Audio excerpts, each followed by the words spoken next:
Okay. Well, good evening or good afternoon or good morning, wherever you're listening to this, and welcome to the Beer Ladies podcast.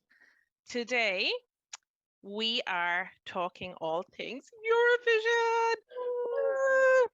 And I'm here with Lisa, who is a knowledgeable Eurovision head, and we're also here with Thandi, who is a bit of a Eurovision virgin, who's so not really up to speed, I suppose. Definitely not the way I would be, and I'm a Lisa. complete noob.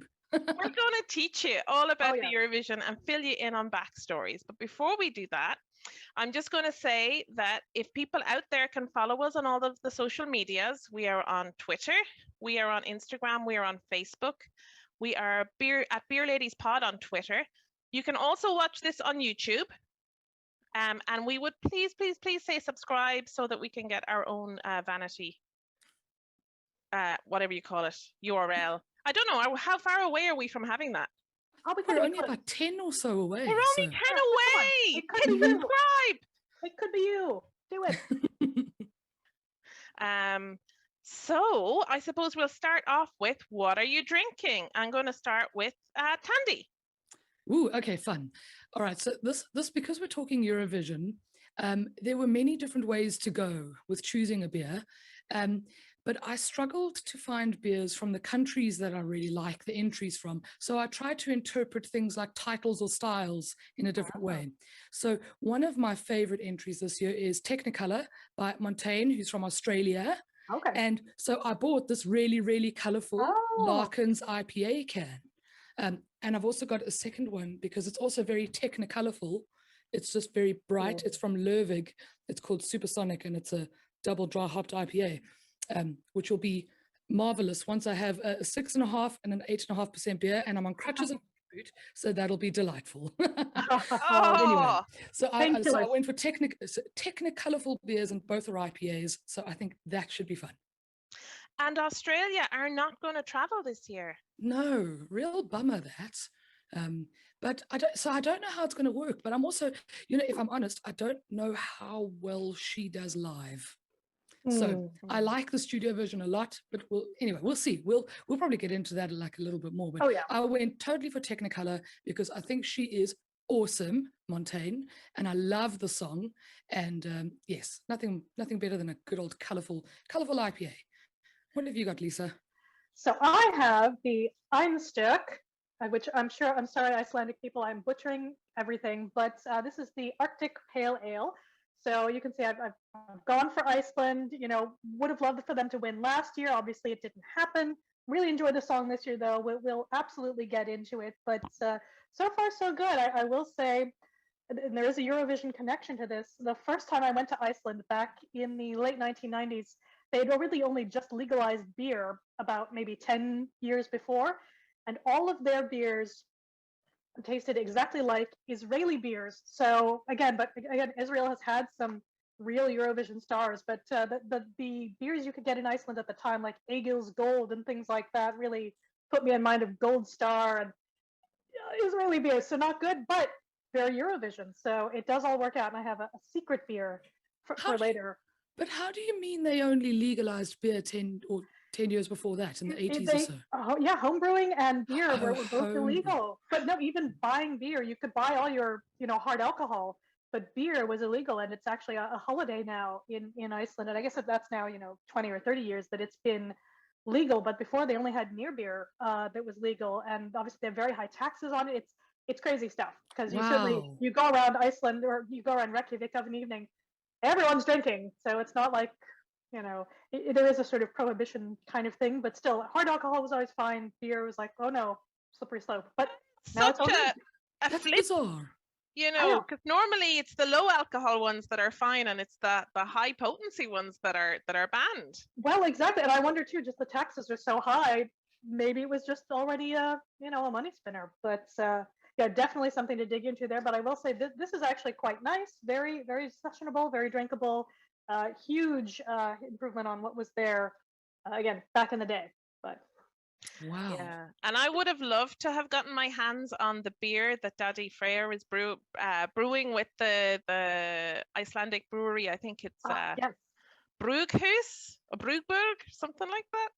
I can put, yeah. So they're brewing a Eurovision beer. No amazing. ways. Yeah. So here for this.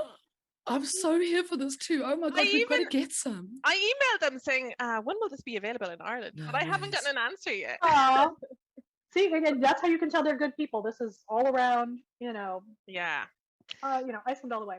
I am drinking a Danish beer. It's Mikkeller. Ooh. It has a Game of Thrones. I couldn't walk past this in the shop when I saw it. I was like, this is so cool. And it's a Iron Anniversary IPA. So what's Iron? Is it 10 years? Does I it say? think so. I don't know. I think it is 10 years, right? From the 10 years? the Yeah. debut. Yeah. Yeah. So I have chosen this because Denmark, their song, it won't win the Eurovision, but it is my Eurovision guilty pleasure. And when Katie, I I'm judging you so hard on that. That song is so whack. isn't it? It is like a Eurovision song from the 80s teleported into 2021, and it's It just is. amazing. Even their dress sense is very 80s, Yeah. very like weird, ill-fitting, slightly loose, slightly geometric suits. Like it's so odd.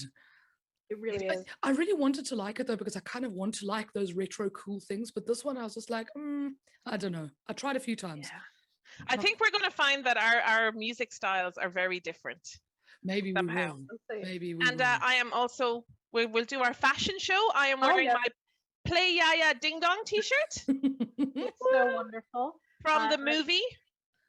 I've got my lovely horse, so we will definitely be talking Father Ted, and again, wait for a surprise in the second half. But And I am, for those not watching on YouTube, I'm wearing a headscarf because a lot of my favorite, well, not a lot, but I think there were 3 different entrants this year who I really liked and who all wear headscarves in the videos. So I was like, that's it. That's what I'm doing to show my Eurovision love. perfect. Also, I didn't know that headscarves were really a thing in Europe, actually. I mean, I know them very well from Africa, but not from Europe. So I was kind of impressed and surprised to see that. And I thought, that's awesome. Very good. Cool. So I suppose we'll start off with, what are your earliest memories of the Eurovision? How about Lisa? So of course, gave it a little bit away with the Father Ted, but I, did not grow up with it. Obviously, growing up in the States, I kind of knew it existed, but had no idea what it was. But then I moved to London in 1995 to go to grad school and be all studious and important. And I had just missed the 1995 one, but in 1995, there was this new TV show called Father Ted on Channel 4. And I became semi-obsessed with it, even worked on a Father Ted fan site for a while. I'd work, in air quotes, we would have editorial meetings in a pub near Waterloo Station. So, let's not go too crazy and work. But, when I saw the episode of Song for Europe, I was just immediately just like, this is for me. And again, I was already a big fan of Neil Hannon from the Divine Comedy, who of course wrote My Lovely Horse, and the other song in the episode, The Miracle Is Mine, which is the one the other priests do. And it's a banger, like it's great. And I, back in the day, even had like a bootleg of him doing the other song because of reasons. But, from there, I was like, I need to get into this Eurovision thing. This is clearly for my people. So the first one I saw properly was 1996, when the UK won with Katrina and the Waves with Love Shine a Light. Yeah. And I was just like, this is amazing. And it had like, I feel like those years in the 90s had some of the like most Eurovision in big quotes entries. And we'll get into what that means. But I think, that, and then the following year when Donna International won, I was like, yes, this is for me. This is, I'm here for it. I think, having grown up doing theater, I missed, high camp, and high camp. Oh my God, it was there. So that's why I sort of fell in love with Eurovision. And, ever since I've just been like, it's the best. So it's so much fun. It does have these rules that we'll talk about, but it's just the best. I don't know. How about you, Katie? So, when I grew up in the 80s, I don't think at the time we had 2 channels on television. We had RTE1, and I know Network 2 came along. I'm not sure if it came along before or after 1987, which was the first one that I can really remember. So the big events that we could stay up late as kids to watch television were the Late Late Toy Show. Sure. a classic. The Rose of Tralee. Yeah, questionable. Okay. And the Eurovision. And oh my God, I remember watching Johnny Logan win with Hold Me Now Oh. in his white suit. And I was just, oh my God, I was like, this is amazing. I am so spellbound by this whole thing. It's like, this is not West Clare. It's like, I want to go there. I don't know. So I really got into the Eurovision. So 87, I would have been 8 years old. Little knowing that there would be, an Irish reign of terror, Yes. in Eurovision for the next, however long. My goodness. I know. So then, and when Johnny won, it brought the Eurovision to Ireland. And who won in Dublin? Celine Dion performing for Switzerland. So Ringer. Yes, we'll talk about ringers too. Yeah.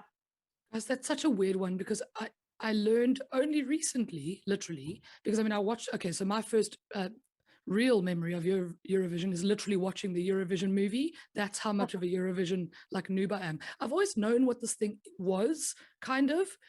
I always associated it with super cheesy, dancey music that is just I actually thought it was people mocking themselves, to be honest, for a long time. But then I went and did a little bit more digging around, and all the things that I learned: Celine Dion, ABBA, which most people know came from Eurovision. I didn't know that. Holy crap! That's so funny. Who else was it? Wasn't it Rod Stewart who also came from Eurovision? And Olivia Newton-John. There's so many famous bands and acts that came from Eurovision. I'm amazed. And there is a whole history of Eurovision. I'm sure Lisa knows the reference to the Spanish. Was it the revolution in Spain? Yeah, because it was all basically, meant to make Europe all come together, feel good, and to sort of bring all the national broadcasters together too. But it was meant to be this big sort of communal spirit, everyone coming together, feeling good, almost like an anti-Olympics in some way. Because it was, while it was competitive, it was less about that and more about music unites us. Although certainly, if you go back to a lot of the earlier ones, the music is god awful for a lot of the the earlier ones. And in fact, a fun YouTube rabbit hole I highly recommend is to watch the lowest scoring Eurovision entries for every year. There's some things there just shockingly bad. So we did I'm totally going to do that. We did a bit of an alpine road trip a few years ago, and we purposely went to Locarno, which is where the very first Eurovision was held. That's amazing. That's so sad. And I will say, and my poor husband, on my honeymoon, we went to the Eurovision in Istanbul. That's amazing. Oh my god. Cool. We went to both semi-finals. We went to the dress rehearsal for the final, and then we went to the final. Wow. And, oh my gosh. They were on the same day, the dress rehearsal and the final. Oh, so we were just roaming around this kind of suburb of Istanbul, not knowing Turkish or and it was a little bit it's kind of outside of the city. There's not a lot going on there. So we found this random little restaurant, and the guy didn't speak any English and we didn't speak any Turkish. So we just gestured everything, and then before we know it, because I had my Irish flag and my Irish hat, and all geared up, and they were giving us free shots, and it was just lovely. It was like an old man little pub, and there were tables of older men playing cards with each other, and it was it was lovely. Aww, that's amazing. The closest I've come to let's say a deliberate Eurovision trip was we were in Copenhagen some years ago, and Sweden had won and still had the host site and all the stuff. And I was like, it's just across the bridge. We could go. And I wanted to go, and I wanted to go to the ABBA museum and all these things, but we did not actually get to Sweden, although I then did go to the ABBA exhibit when it was in London, and it was amazing. And I took my son, who was then probably 13 or 14, and even though in all the photos he's looking very grim and he had the best time. We bought all the merch. It's wonderful. So I do have 2 ABBA loving children, even if they sometimes look like they don't approve. It's there. I come from an ABBA loving family, so this rings true for me. Although it was my mom and my dad both love ABBA, and we whenever movies or plays or shows came out, like we were always there, doing all the things. And if not that, we were singing ABBA songs at our bar at home. And I mean, my sister and I, as little ones, we'd stand on the bar and sing with my dad. We'd sing whether it was ABBA or Tom Jones or any of these things, and it was just lovely. Fantastic. Yeah, it was I love lovely. it. Yeah, really, really good. Nice. I also learned, by the way, that River Dance, comes from Eurovision. Yes. Yes. Who knew? Well, I didn't, certainly. Yeah. And I mean, I knew River Dance. Wow. I know. I remember there was a massive buzz in the Irish media. Like, nobody was saying what the interval act was, but they were all saying, you need to stay for the interval act. Don't go and put on the kettle. You need to watch it. And then when we saw it, it was like, oh my God, that was amazing. So for people who haven't seen Riverdance or know what Riverdance is, I don't know where you've been for the past, 25, 30 years, been under a rock. Michael Flatley and Jean Butler and all of these dancers and little drummers. It's a fascinating spectacle. It's absolutely incredible. And seeing that performance, that interval performance, I got goosebumps. And I just thought, can you imagine it being there, like being there and you're seeing it for the first time? And it really did start a revolution. Like, it's incredible. It's so special. I mean, absolutely. Yeah. I know. And my sister and I, she's 2 years younger than me, so we thought we were the best, trying to do our Irish dancing, leaping all over the sitting room afterwards. And it made Irish dancing quite sexy again, Oh, yeah. I mean, the uptake in classes, certainly where I was at the time was just like through the roof, even though it's like, you're starting too late to, to do anything. But yeah, absolutely. I think it's gone back down again, though, because I certainly haven't seen that much dancing going on. I mean, sometimes you see it in the touristy pubs, like some good Irish dancing, but I don't even really see classes and things advertised. Is that a Dublin thing? No, I think it is all over Ireland, but maybe you have to go looking for it.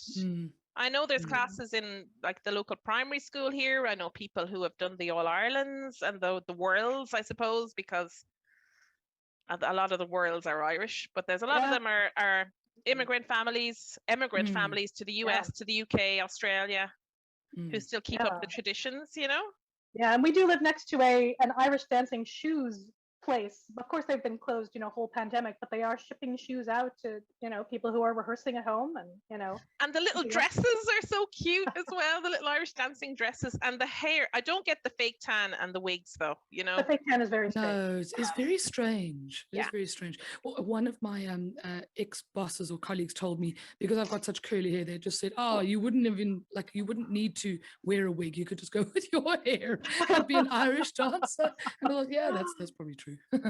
Oh my it's very goodness, cool that's though. funny. Okay. So one of the big hits that I think you didn't mention is Euphoria, Loreen. That came from Eurovision. Yeah. Big dance number? Euphoria. Da, da, da. Like it even if you don't know it. Maybe time. I might need to listen to it to remember it. I Or probably do also know it, Fly but on the Wings of Love. Fly on the wings of love. Don't ask me to sing. Sorry, I'm terrible. Oh, no, I was going to try and play stuff through Zoom, but I don't think I figured it out fully. It's okay. It just gives everybody like a good old Google path to go down, all of these different songs. I didn't realize also that Tattoo, that Russian act also came from Eurovision. Yeah. I didn't know that. So there we go. It feels like everything that I've had all these little moments in life, and I've just never known how they all connect back to each other. It's incredible.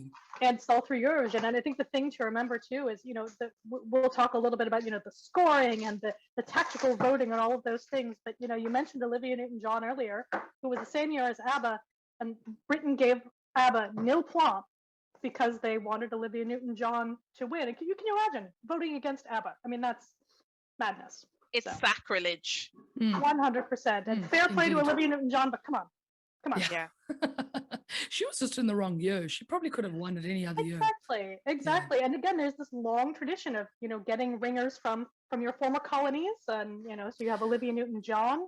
Yeah. The UK has certainly had, Katrina and the Waves, even though she's always been, UK based, she's still American, or Celine Dion, like we mentioned, but lots of Australian entries really for the UK. So it's interesting. But I think now there's just like way more of that too, but in a way that's better, where you're actually bringing kind of the musical styles back from, wherever people came from, instead of it being very kind of, generic and anodyne pop. Now it's like, oh, now it's more diverse, a little more interesting, frankly.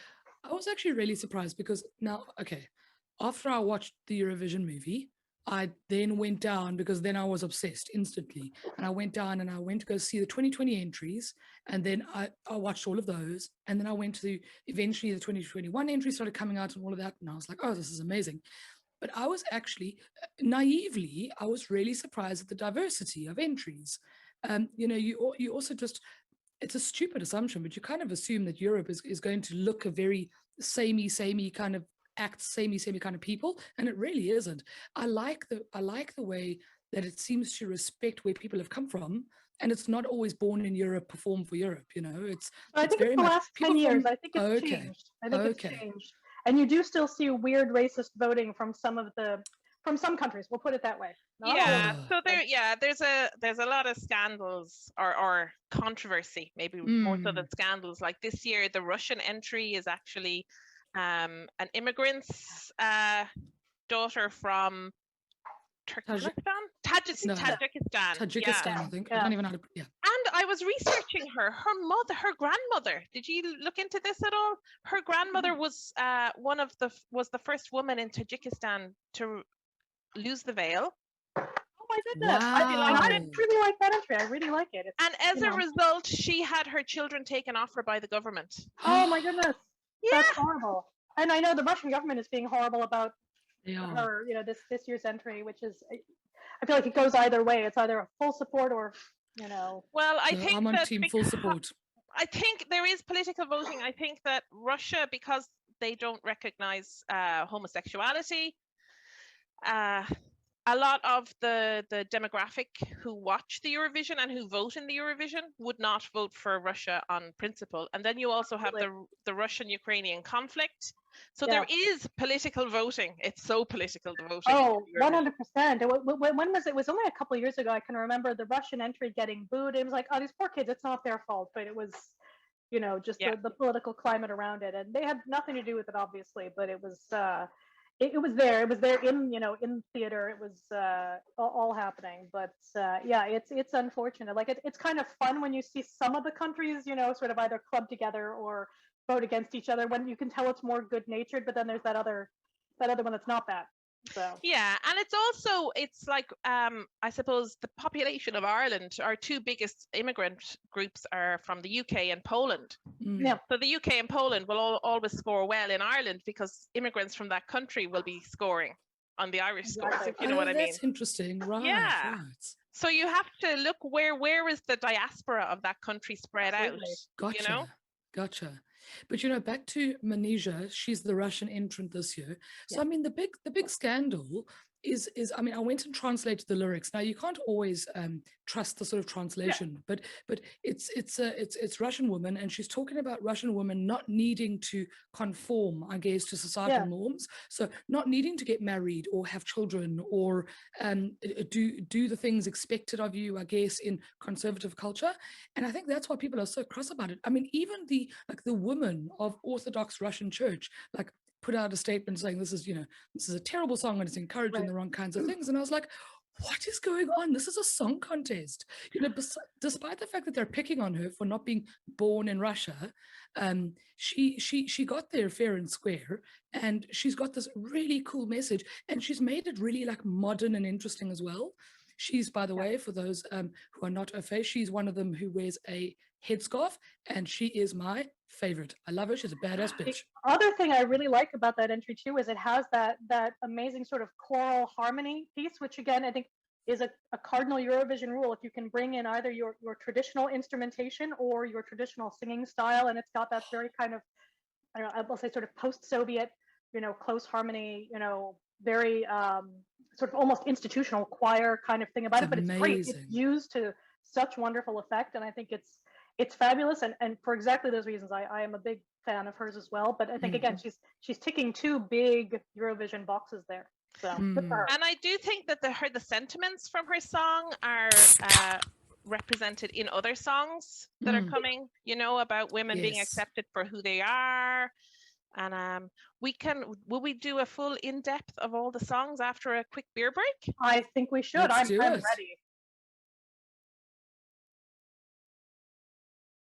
And we're back. Welcome back to the Beer Ladies podcast. We all got our fresh beers.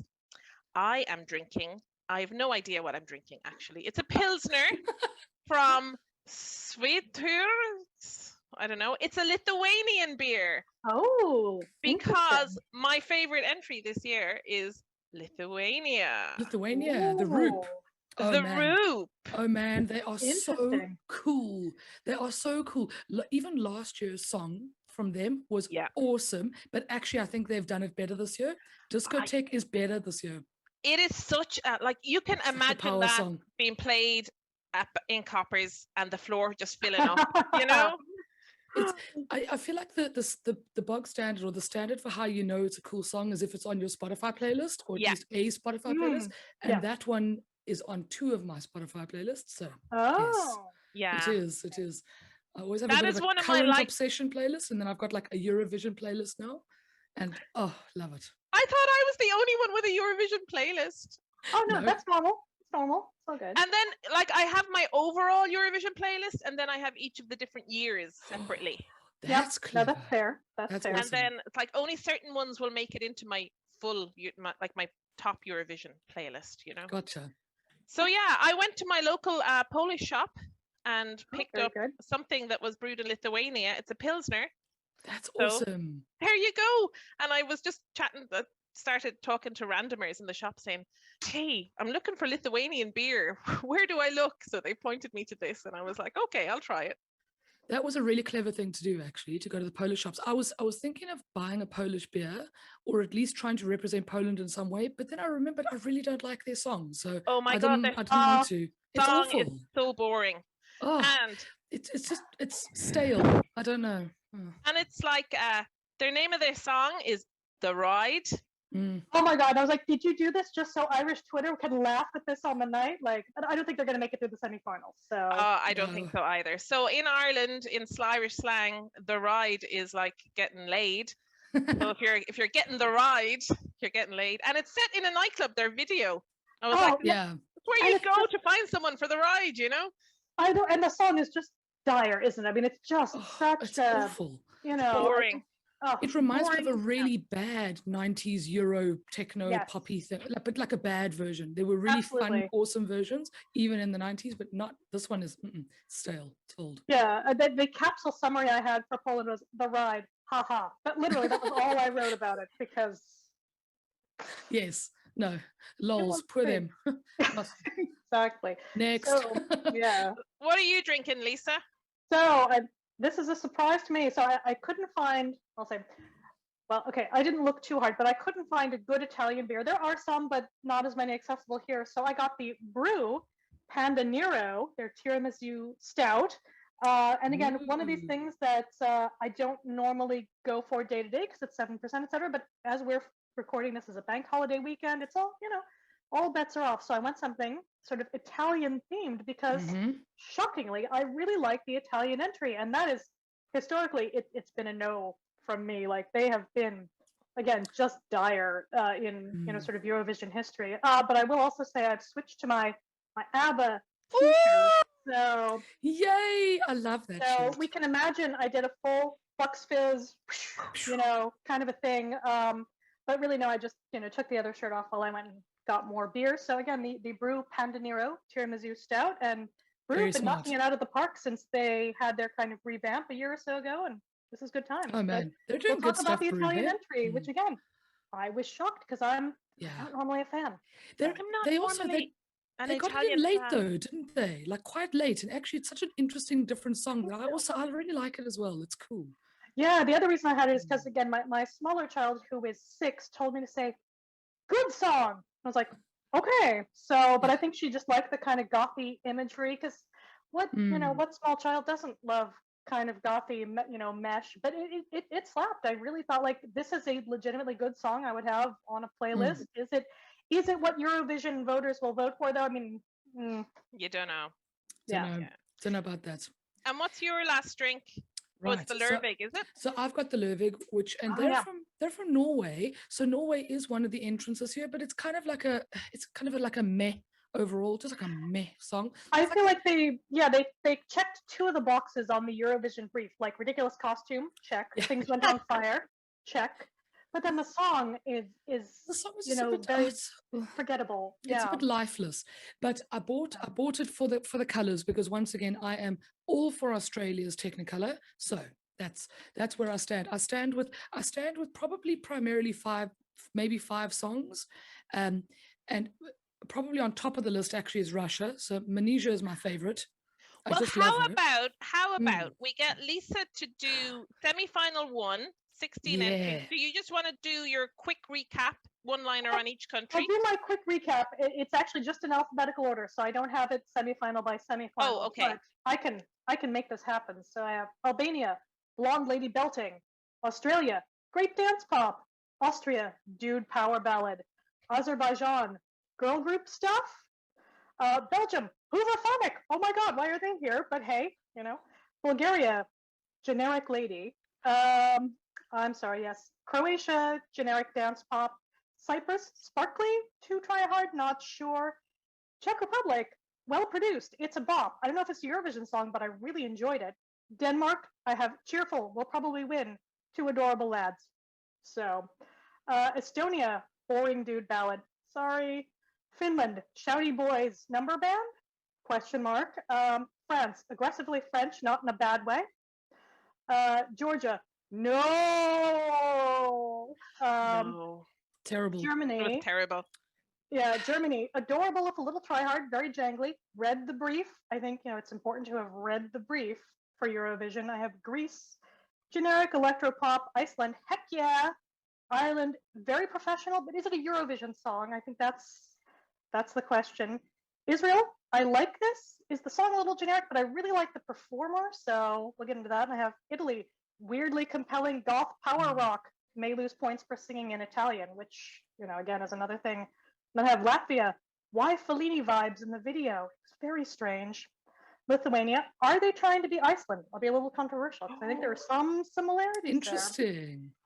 And then Malta, I like this, but is it too similar to the one that won a couple years ago? Veneta from Israel. Veneta, yeah. Lots of similarities there. Moldova, generic electropop. North Macedonia, dude power ballad. Norway, we talked about flames, but the song, Poland, the ride, haha. Portugal, hard pass. Hotel jazz. Oh, like, Black Mambo, yeah, the jazz was that terrible. That song is awful. It is absolutely awful. Just no. I have Romania needs a haircut, but we all feel that. And then I have Russia. Yes. San Marino, read the brief, but is a little too polished. Like I almost felt like more like it would be. I don't know. Like sometimes it's a little too good for that. And then I have Serbia. Are they the steps of Serbia? Serbia, guys. I don't like Serbia's entry at all. Oh, but it's fun. Is it? Totally reminded me of steps. Well, I felt like they were missing a member or two, but very, very similar. I have Slovenia. It will probably score well. Lady Anthem. Those again. They love those. Spain, dude power ballads. Sweden. I really liked Sweden. And Themic, just lots of good stuff. Let's see. Switzerland. Weird car video. I love Switzerland's. No, do you? No, I didn't like it at all. We'll talk about this. But Netherlands, I think, might actually be my favorite. It was very cool Afrobeat. I enjoyed the Netherlands. I liked it. But then I have Ukraine, beats, traditional instruments, fire. Like it's all happening. Ukraine. And then, oh my God, I love it. And then at the end, I have UK. Aggressively mediocre. Nothing about it was working for me. Just the UK's entry. Okay, so I know it's a bit of a long-standing joke that the UK basically flops in Eurovision, but last year's entry was goddamn ridiculously awful. This year he's gotten slightly better, but it still doesn't even come on par with the top half of entries this year. No, doesn't 100%. even get there. Thing is, he is a recognized songwriter. He's written for Calvin Harris, written for Little Mix. He's done Eurovision entries for other countries, written them. He's a talented person, but it looks like he's just not making any effort. I think that was it. I think that was it. Yeah, it just seemed very kind of like, why not? As opposed to Yeah. You know what I actually feel like? I feel like his voice doesn't suit the kind of music that he's entering in. It's like he's got, I don't know, the wrong voice or the wrong presence or something. Something doesn't add up there for me with him. No, And I think, like Katie, he's probably very talented. You're right. I actually don't know much about him. I just thought, yeah, exactly the same. I was like, ugh, I should really find out something about him because I'm not into this song. Yeah, now I know the Irish lady, like she is one of those people who's a songwriter for a lot of other people. I really like the song, but I was like, but is it a Eurovision song? I don't feel know. like it's a radio song. Yeah, it's a radio song for me. It's not. Then again, I can't say because I'm not like obviously the biggest Eurovision aficionado, and I don't know the history of how people win or what it takes to win. I want to ask you guys about that. But it seemed a bit, I don't know, a bit anthemy, but in the wrong way. Does that make sense? I think it's better than last year's entry. I think she has improved. Yes. So I think Ireland has improved. I think Lithuania has improved, and I think Daddy's Freyr's song was just so good last year that he couldn't improve on perfection. But his song is a good effort, but not as good. I don't think he'll win it on this year's. Although I feel like it would almost be I want for them to win almost just because it would have been so unfair because last year's entry was so good. It was I love so that adorable. Song. Yeah. I love everything about it. Again, it's so genuine. I think it's one thing if there's the high camp and it's artifice for the sake of artifice, and that's good. But also that genuine sort of feeling you get from the Icelandic entry where they're adorable and it's like wholesome. It's so lovely. Lovely. Yeah. It's lovely. And I watched, there was a video on YouTube. I think I shared the link to you guys. I don't know if you watched it. Just about him in Iceland going around, and his wife is like, he's terrible at feeding the calves. He just goes off and does his music, and he's 6'5". She's about 5 foot. Sorry, 5. Yeah, and it seems so cute. They do look so cute. Yeah, and it's just like friends and family in the band. They seem like they're having a good time. They've got that very cohesive, look, feel. But again, it's very genuine, even though they've clearly gone for a thing. They've all gone all in on it, which is, I think, what gives it that sort of commitment. I'm here for it. And I would totally go to Iceland next May if they won. Oh God, so would I. Oh my God, oh my gosh, road trip. Air trip, let's go. Girl trip. Oh my God, that would be amazing. I've not been back, unless you count like connecting through, since 2001. I don't remember it's 2001 because 9/11 happened while I was there. So just need to go back and have like a palate cleanser. Experience. And when is their national beer holiday? Was that in May? I wonder could we link the two? I think it's in October if I'm remembering correctly, but we'll have to look it up. We'll go twice. Hey, yeah, and October's the off season, so it's a lot cheaper. So never been to Iceland. Never been. It's been on my list. So yeah, I'd love to go there. What?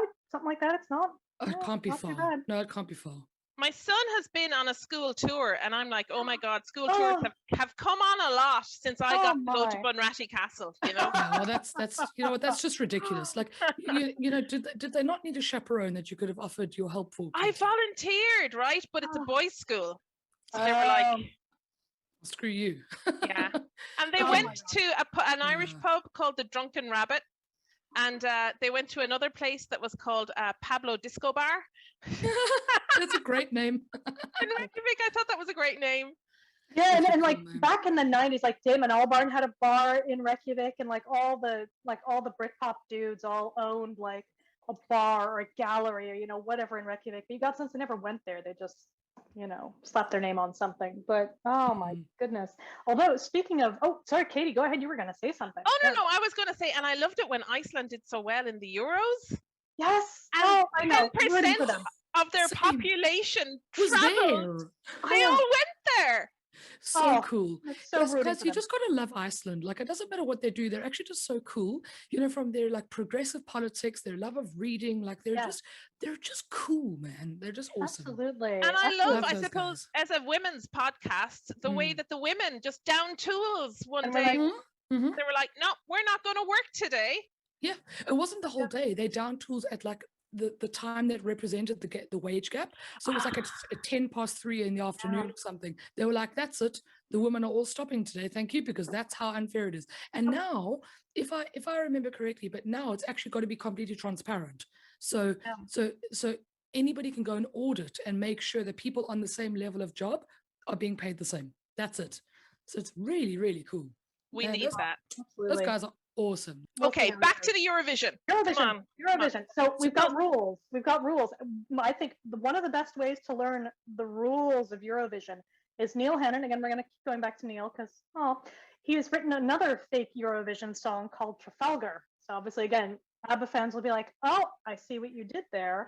But he, explains all the, sort of unwritten rules of Eurovision. Awesome. It I is don't know wonderful. Oh my gosh, it's great. So we'll put a link in the show notes to the song, but if you search further on YouTube, you can find I think he did it for the BBC about 10 years ago, where it's a longer broadcast where he breaks down each of the rules and explains, how this is getting there. And again, you have about a historical event, sing in English.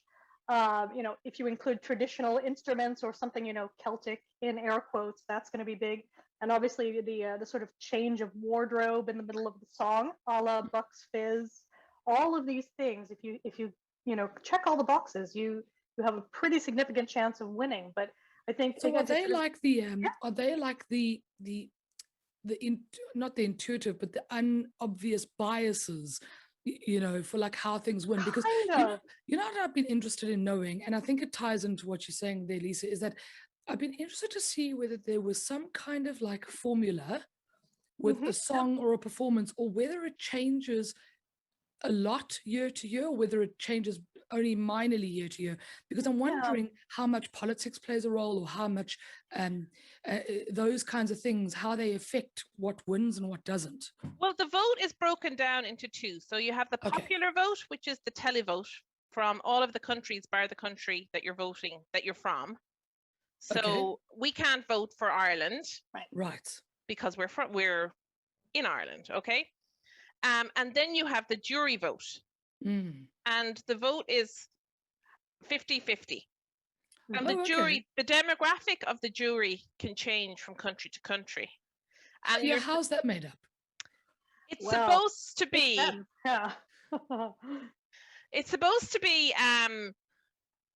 They say in the regulations they should be a mix of gender, of age, of profession, and that they should be from the country. They should be a citizen of the country that they're on the jury for. And they should be like in the music industry or the performance industry or something like that. So like a singer, songwriter, performer, presenter, something like that. Yeah, I feel like presenters, what it ends up though is like it tends to be your national broadcaster, and kind of the more, let's see, what's a good way? It's like, again, I'll have sort of the British version in my head. I feel like your sort of Noel Edmondses are the people who would get to vote. So not necessarily the cool people, but well, it's Amanda Holden this year, right? The leading the jury. I don't know. We should also maybe talk about her. how the broadcasts work too, because again, like having gone through, like lived through many UK broadcasts, where first, you had Terry Wogan, and then of course he eventually retired. But I loved it because you could tell like he was just like day drinking his way through, and then. And that is the best way to do Eurovision. And I also love that the two British compares of the Eurovision, Terry and Graham Norton, are both Irish. Exactly. And I feel like Graham Norton has done an amazing job, taking the mantle. But again, same sort of energy of like, we're here to have a laugh. This is ridiculous, but in a great way. And we can't diss old Marty Whelan now. I don't know if you're familiar with him at all. Only bits and pieces. Yeah. Oh, Marty's great. Marty would be the Irish one. He's done it for years. But a lot of people do tune into the BBC version as well, just to see what because Terry was great. He was wonderful. And he'd throw out his Terryisms, and you'd have your drinking game set up. Now listen, this is where it becomes interesting, Katie. You have your own scoring method and drinking game that goes along with Eurovision. So, well, I try and do this. I was doing this because I loved Eurovision, right? And I was trying to explain to people how amazing this was. It's so amazing. And I think the first year I realized how influential my scoring sheet was we're living in Israel. And we went to Tel Aviv to the Molly Bloom pub. It's an Irish pub. And we said, will you put on the Eurovision? And they were like, no, sorry, we're a sports bar. Come on. So there was a group of us there, a group of us Irish, and there was a journalist for the Irish Independent, and he was like, "Oh, hang on, I know my girl, a friend of mine works in a pub up the street, so we can go there." So we went there, and they said, "Right, we can put it on, but we're not going to turn on the sound." And we're like, "What's the point? point? Okay, you know what? We'll take it," because it was about to start, and I was playing the sound. I was streaming it through my phone for our little table. Okay. But I had our score sheets, and our score sheets, they vary from year to year, and we can improve if you have any suggestions. So I'll just go through. This one was like the country, volume of skin on display. Yes. Yep, very important, very important. Especially, yeah, that's important. Pyrotechnics or weird shit on stage. So you were like fire. Yep. Yes. Remember when the piano was on fire a couple of years ago? That was a thing. What about there was someone with an angle grinder one year? Oh, yes. Fire is very important. Yes. Absolutely. Then I have like the genre of the song. It's like, what the hell are they wearing? Yeah, so is that like a score from 1 to 10? Like how aghast you are at what they're wearing? You can do whatever this is up to you. This is the people. I'm stealing it. Yeah. And you can totally change this. Then there's the hotness scale. You know, that does come into it. Of course. So anyway, so myself and my group, we were all getting really excited. So the Israelis around us were like, "What are you doing?" So I had spare score sheets, and I was like, "Oh, here, we're just watching the Eurovision there, and we're scoring them." And some of them were locals, and just said to the bar staff, "Turn up the telly, sure, we can't hear the songs." By the end of the night, the whole bar was watching the Eurovision, and they were really into it. And it was the year that Loreen won with Euphoria for Sweden. Okay. Yep. What a banger of a song. And it was like, Katie, you literally influenced everybody. You did it. You did it. Well done. Allyship right there, though. The people in Israel are like, let's have the sound. And again, like Israel historically has done not badly in the competition. You know, it's done really, really well. So I like this year's entry. Yeah. So here's a weird kind of noob thing. So when I was, again, learning a little bit more about Eurovision, I didn't realize a bunch of countries that were included. For instance, Israel, I actually didn't know were included anyway. It's a fair question. And then Australia, obviously they're like the big outlier. I was like, why the hell is Australia there? But then I heard it was about the affiliation to a network of TV programs or something. So it's the EBU is the European Broadcasting Union. That's I can even remember as a kid, like countries like Egypt and Morocco being in it. Oh, interesting. Tunisia, like the North Mediterranean African countries as well. Interesting. Yeah. Okay. Yeah. Europe. It's not the EU, and it's not geographically Europe necessarily. Because the amount of people because of Brexit that were like, "Oh, sure, we won't have to listen to their crap in the Eurovision," and I'm like, "Oh my God, they're not. The Eurovision doesn't go by the EU ground. The EU." God, oh God, I'm getting drunk now. Sorry. And again, I would argue a lot of your traditional European powers are god awful at Eurovision on the whole, with exceptions. Germany, France. No. France is pretty good this year, but on the whole, it's a no. Again, Italy, good this year, but usually dire. So, Thandi, for you, this is important. In the past, it was all held on one night, okay? And I remember it mostly. So when the Iron Curtain fell, there was a lot of Eastern European countries that wanted to join the Eurovision, and they were all welcomed with open arms. And it became bigger and bigger, and it just became too long for the show. So what they initially did was they would say, if you finished in the bottom, I think it was 10. You can correct me if I'm wrong. I think it's 10. You sit out the next year, and we have 10 different people come in, okay? Interesting. And some people didn't like that. And then even more, like as the Eastern Europe broke up into its individual little states, there were so many entries that they decided to do semi-final 1 and semi-final 2. So that's where that all comes from. So, but you still have the big 5, right? Yes. And they are the people who put the money in. So the UK, Germany, Italy, France. Spain, France. Gotcha. And then the host will also automatically qualify. So there's always 6 automatic qualifiers, and then the rest you have to enter. And then you get 10 from each of the semi-finals. Yeah. And you'll notice of the big ones, a lot of them are, let's see, what's a charitable way to put this? Not good at popular music. in the modern era. I was trying to think of the last time one of the big five won, and I think it was Germany with Satellite with Lena. Would Yes. that be right? I think you may be right. Yeah, it's been a while again. And France, they tend to sort of, in a way, shoot themselves in the foot because they will always sing in French, and you really almost always need to sing in English to win. Again, that's one of those kind of unwritten rules. That's Not one of those always, weird there's rules. exceptions. Yeah. So it changed over the years. You had to sing in the language of your country. Mhm. So thankfully Ireland has two official languages. So we could. That's probably led to us winning all through the 90s. It could be. Although again, like you could have gotten away with singing in Irish because there's that love for the jury votes for anything. Again, air quotes Celtic, especially in the 90s, where it was all like, oh, there's a whistle. There's someone with a fiddle. Again, that's an important thing. Even, and especially some of your Eastern Bloc ones do this well now, where they're like, we're going to have our traditional instruments, we're going to have our traditional singing, and get that in. Now, when they went to the extreme, was it Poland a few years ago, where they had the women churning butter on stage? Wow. Were they the grannies? Weird. The grannies, yeah. Yes. Yeah, I enjoyed watching it, but I was like, but. Guys, am I wrong to say, but there was Eurovision was always like quite well respected, and then there came a time where basically entries were a little bit like troll entries, and it kind of took down the tone of Eurovision a little bit. And I think that Ireland is to blame for one of those amazing troll entries. No ways. So I don't know if you are familiar with a character called Dustin the Turkey. It's a puppet. No. And he entered with a song called Irlande 12 points. So Ireland, 12 points. Oh my God, we were the laughingstock of Europe. Oh God. You have to look this up on YouTube. It's amazing. It is amazing. It's good stuff. But it is a weird thing because there's a fine line, because you can have a sort of let's see, what's a good way to put it? A sort of, knowing kind of jokey nod to it, but then you can also go over.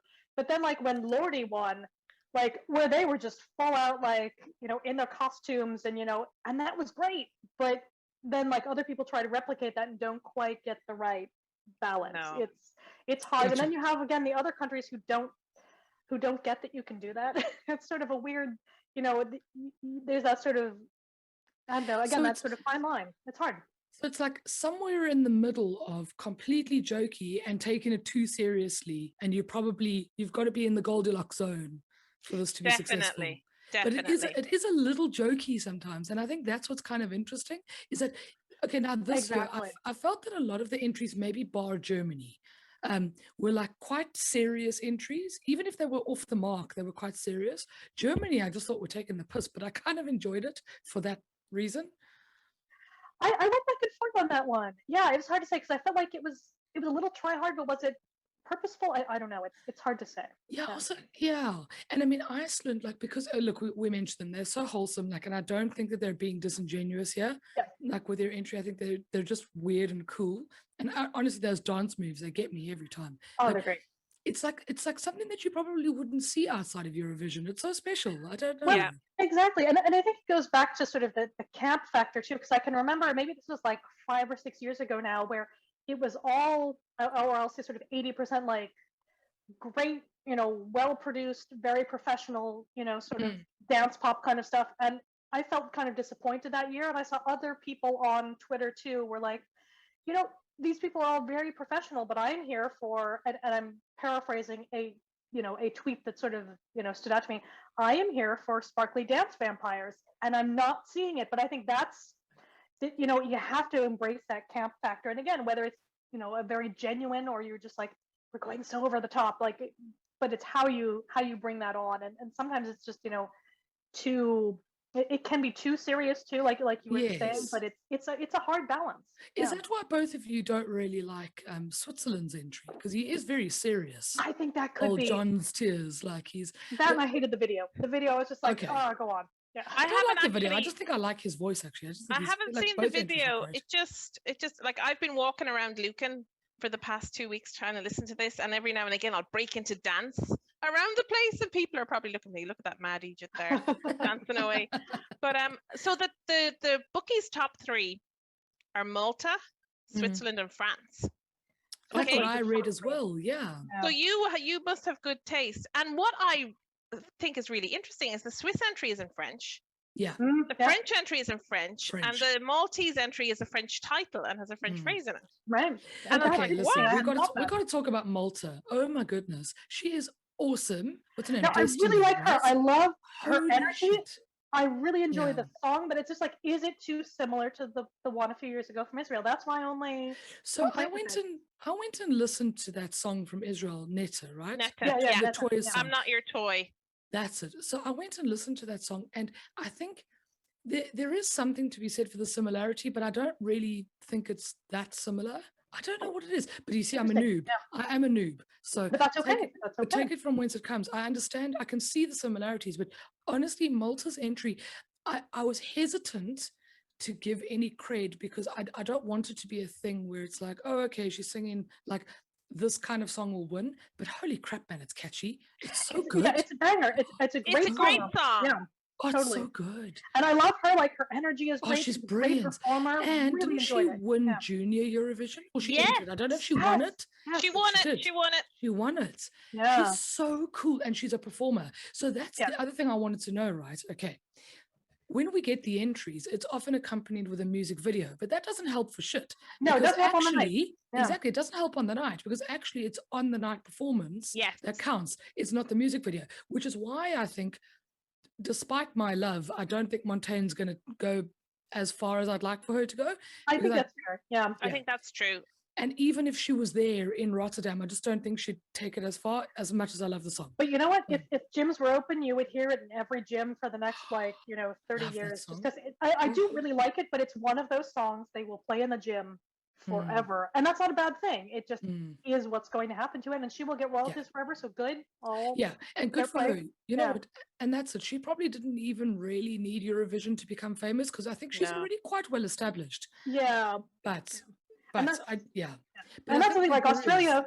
I was just going to say, like Australia also gets in, obviously for the broadcasting stuff, but they read the brief.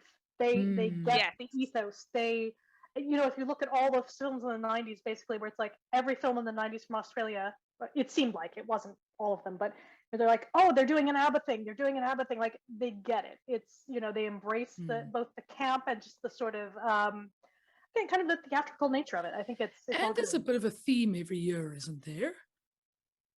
I don't know what the theme is this year. I thought if there is a theme. I'm just so bad. But what I do like is that they're going to actually have people in the stadium. 3,500, 20% capacity. And then all of the interval acts, they have a thing called Rock the Roof, where they have former Eurovision winners performing on rooftops throughout Rotterdam. That's amazing. Oh, that's awesome. So they have like Sandra Kim, a famous Belgium winner. Yeah. They have I can't remember his name, the guy who sang Heroes. Oh, the Danish guy. Yeah. He's adorable. He's and he's had like a whole like low-key media career in the UK since, and he's just adorable. He just seems so nice and genuine. So yeah. Lordy is going to be on a rooftop. Oh my God. I'm here for that. That's so great. I would love to be in Rotterdam. Obviously I wasn't watching when Lordy won, but how on earth did Lordy win? Everyone just embraced it. It was just so theatrical and so out there. But it's also it's a good song. Like I was trying to kind of get my head around this year's Finland entry, and I'm like, I get what you're doing. It's like pop punk. But it's kind of generic pop punk. It's kind of like Green Day go Eurovision or something. Exactly, which is fine, and it was enjoyable for that kind of thing. But I'm not going to listen to it again. And there wasn't enough kind of theatricality again to be like, yes. I quite enjoyed the song, but I don't think it'll go that far. That's the thing. So then, of the finals or the semi-finals that we know, who do you think are going to make really good performances on the night? I think the Roop from Lithuania. Yes, I think they have their dance down. They're all going to dress really sleekly, and it's going to be amazing. Yeah, I think they're really, really good. When I first heard Sweden's song, I thought that song is made for performing. It's not made for a music video. So I thought that's a really smart song. Although, having done a little bit of Reddit kind of posting and digging and various things around, a lot of people think that it is maybe a little bit too formulaic. to be the real winner. I could see that. Although I like his energy, and I like reading about how he was like submitting papers for his degree, like the night of the Swedish competition and stuff. I'm like, oh, like good for him, And I think is he an X Factor winner in Sweden? I want to say he's in one of those competitions, but is like well established in Sweden, which is kind of the way, right? But yeah, either way, like he doesn't need this to. I do like the song though. I think the song is banging. Like it's really, really cool. cool. I really enjoyed that one. Yeah. And I think like again, Israel, it'll depend on the performance because the video was very produced, but I liked her. I felt like the song was a little generic, but I thought if she really brings it, and again, if something goes on fire, that makes a difference. That'll be good. Okay, so here's a controversial one. Not really, but kind of. Cyprus. Okay. Now, remember when they first came out, they actually had that like stupid Head and Shoulders product placement everywhere. Oh, what on earth was that even? And fake tan. I was like, God, I've seen that in other videos as well. I don't get it. So and also, yeah. the Orthodox Church came out because it's like all about being in love with El Diablo, which is really a bad boy rather than the devil. Exactly. But... It's not the devil.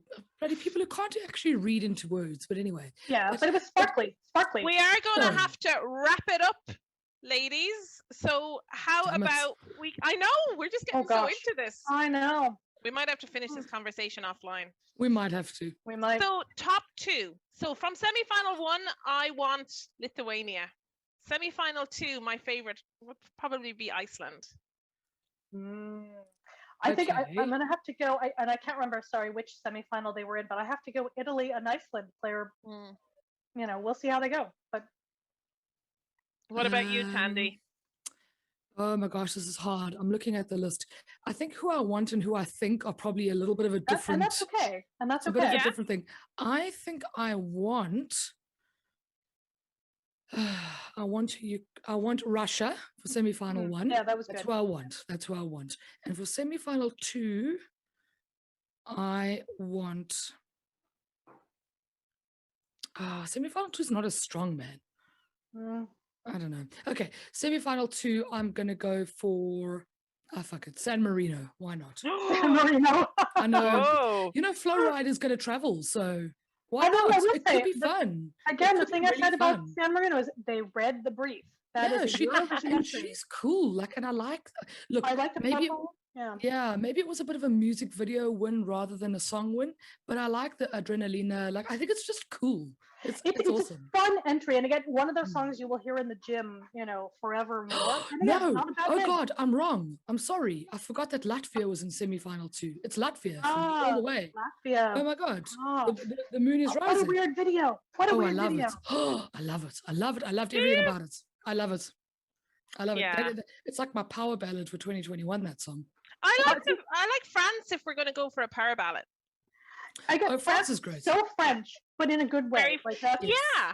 Yeah, in a good way. Yeah. You see, I could choose 3 from each though, and I'd be happy if any of them won. But I think the winner is actually going to be Malta. I really do.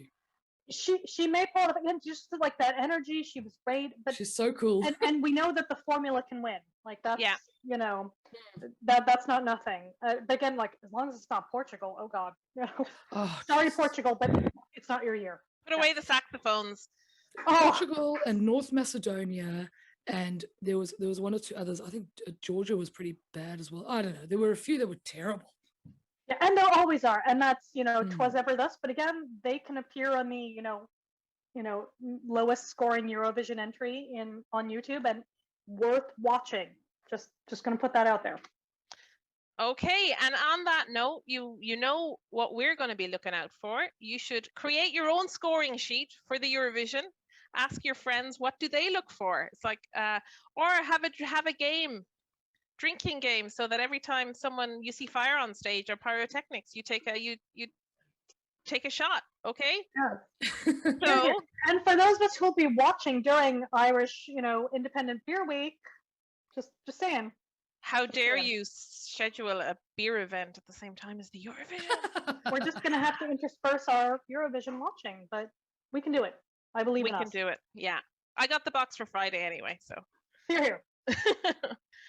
So that is it. Ooh, let me see. What am I supposed to say? I just have to pull it up. Sorry. Subscribe. Love us. Subscribe so that we can get our vanity headline on Please. YouTube. We are also on the Twitters at Beer Ladies Pod. We are on Instagram at Beer Ladies Pod or Beer Ladies Podcast. Podcast. We're also on Facebook. And we are wherever you get your podcasts, be it Spotify, Apple, anywhere, wherever you want to look for us, we're there. Yeah. Okay. So thank you very much for tuning in. Go on. Love it. I just want to say, let us know your predictions or your favorites. Maybe on the Twitter, so that we can have a good old chat about it, because that would be super fun. Absolutely. Yes. We will engage. We will. FYI. Totally. Oh my God, I can't wait. We're going to take over Twitter with the hashtag. Yes. What would our hashtag be? Ooh. What would that be? We should have figured this out beforehand, really. Shouldn't we? Probably should have, you know. We'll work on it. We'll work on it. We'll post it. We'll post it. Okay, thanks everyone. Bye. Bye. Bye.